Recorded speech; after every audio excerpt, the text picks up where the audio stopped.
నేను ఇక్కడ పావు కేజీ ఆలుగడ్డల్ని 2 సార్లు శుభ్రంగా కడుక్కొని ముక్కలుగా కట్ చేసి కుక్కర్లో వేసానండి. ఇప్పుడు వాటర్ పోస్తున్నాను కొద్దిగా. కుక్కర్ని లిడ్తో క్లోజ్ చేస్తున్నాను. స్టవ్ వెలిగించి స్టవ్ మీద పెట్టేస్తున్నాను కుక్కర్ని. విజిల్ పెట్టేసి వీటిని మెత్తగా ఉడికించుకోవాలి. స్టవ్ మీద నుంచి కుక్కర్ తీసానండి, చల్లారిపోయింది. నేను ఇప్పుడు మూత తెరుస్తున్నాను. చూడండి, ఆలుగడ్డలు మెత్తగా ఉడికిపోయాయి.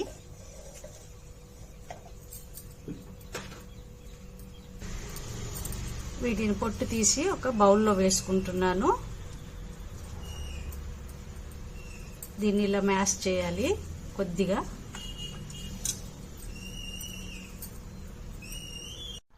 పూరీలోకి ఆలు కర్రీని చేయబోతున్నానండి. హాయ్ అండి, welcome back to my channel.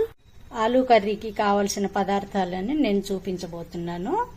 కొత్తిమీర, కారము, పచ్చిమిర్చి, ఉల్లి ముక్కలు 150 గ్రామ్స్ తీసుకున్నాను నేను. ఉల్లిగడ్డలు ఇలా మీకు ఇష్టమైన షేప్లో కట్ చేసుకోవచ్చు. ఒక 4 స్పూన్ల శనగపిండి, పోపు గింజలు, అల్లం వెల్లుల్లి పేస్ట్ కొద్దిగా, పావు స్పూను పసుపు, కరివేపాకు, పావు కేజీ ఆలు. ఇప్పుడు ఇందాక మీకు చూపించాను. స్టవ్ వెలిగించి కడాయి పెట్టానండి. ఆయిల్ కూడా పోసాను. ఆయిల్ వేడెక్కింది. ఒక చిన్న లవంగం తీసుకుని ఇలా 2 ముక్కలు చేశాను. ఆయిల్లో వేస్తున్నాను. పోపు గింజలు వేసేస్తున్నాను. పోపు గింజలు వేగిపోయాయండి. కొన్ని ఉల్లి ముక్కలు వేస్తున్నాను. ఇప్పుడు వెంటనే అల్లం వెల్లుల్లి పేస్ట్ వేసేస్తున్నాను. ఇప్పుడు ఇది ఫ్రై అయిపోయిందండి. పచ్చిమిర్చి ముక్కలు వేసాను. 2 నిమిషాల తర్వాత కరివేపాకు వేసాను. కొద్దిగా కొత్తిమీర, పసుపు వేస్తున్నాను. కారం వేసేస్తున్నాను. ఇప్పుడు ఉల్లి ముక్కలన్నీ వేసాను. స్టవ్ ఫ్లేమ్ మీడియంలో పెట్టాను. ఇప్పుడు ఇలా కలుపుతూ 3 మినిట్స్ ఫ్రై చేశాను. ఇప్పుడు మరికొంచెం కొత్తిమీర, కరివేపాకు వేసాను. ఇప్పుడు మ్యాష్ చేసి పెట్టుకున్న ఆలుగడ్డను వేస్తున్నాను.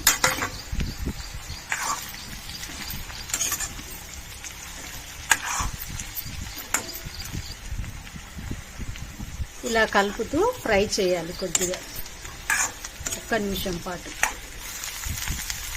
స్టవ్ ఫ్లేమ్ సిమ్లో పెట్టాను. లిడ్ పెట్టేస్తున్నాను. 2 మినిట్స్ తర్వాత లిడ్ తీసేస్తున్నాను.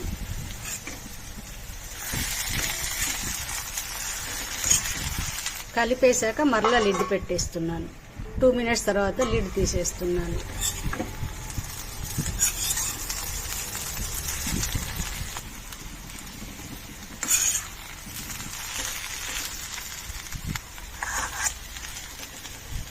ఇప్పుడు నేను శనగపిండిలో కొద్దిగా వాటర్ పోసి కలిపేస్తున్నాను.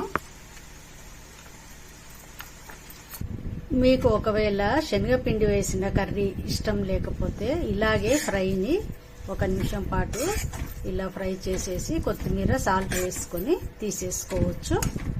ఇప్పుడు నేను కొద్ది కర్రీని తీసేస్తున్నాను, బౌల్లో వేసుకుంటున్నాను. ఇప్పుడు నేను శనగపిండిని కలుపుకున్నాను కదా, అది పోసేస్తున్నాను. ఇప్పుడు ఇంకో కప్పు వాటర్ కూడా పోసేస్తున్నాను. స్టవ్ ఫ్లేమ్ మీడియంలో పెడుతున్నాను.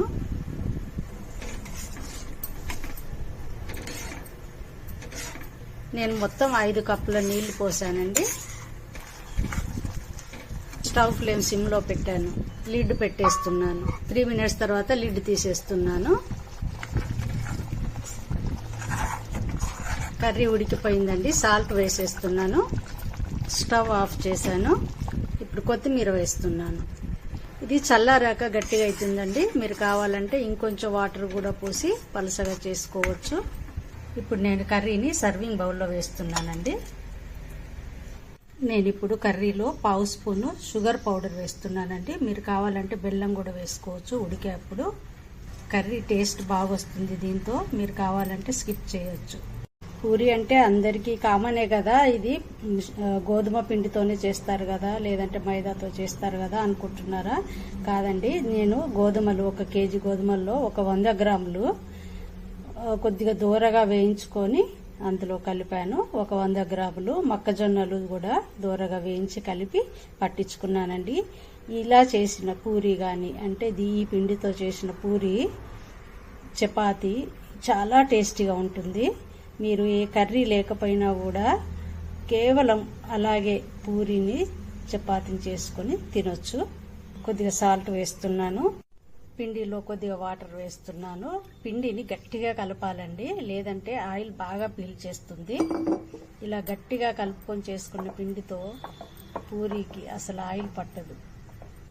చూడండి, ఇలా గట్టిగా కలిపేశాను పిండిని. ఇలా పట్టించుకొని చేసుకున్న పూరి చల్లారినా కూడా సాగవండి, చాలా మెత్తగా ఉంటాయి. ఒకసారి తప్పకుండా ట్రై చేసి చూడండి. పిండిని ఇలా తీసుకుని బాగా నలవాలి. 2 చేతులతో ఇలా తీసుకుని బాగా నలిసి ఉండలు చేసుకోవాలి.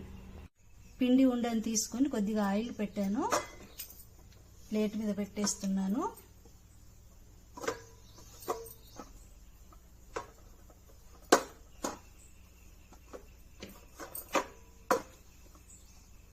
స్టవ్ వెలిగించి కడాయి పెట్టి ఆయిల్ పోసాను. ఆయిల్ బాగా వేడెక్కాలండి. ఇలా పూరీలు కొన్ని చేసి పెట్టుకున్నాను, ఆయిల్లో వేస్తున్నాను. కొద్దిగా ఇలా ప్రెస్ చేయాలి.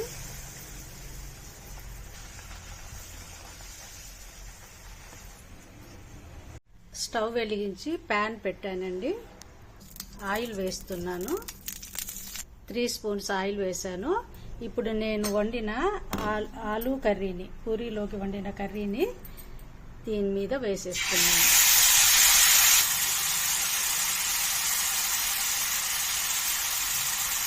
ఇప్పుడు దీని మీద కొద్దిగా గోధుమ పిండిని ఇలా వేసేస్తున్నాను.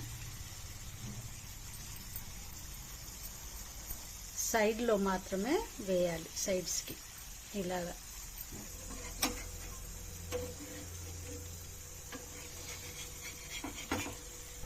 చూడండి, ఇలా నెమ్మదిగా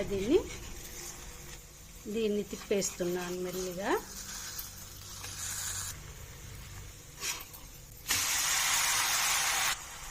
ఆలూ కర్రీ కొంచెం గట్టిగా అయిన తర్వాత మీరు ఇలా అట్టు చేసుకోండి.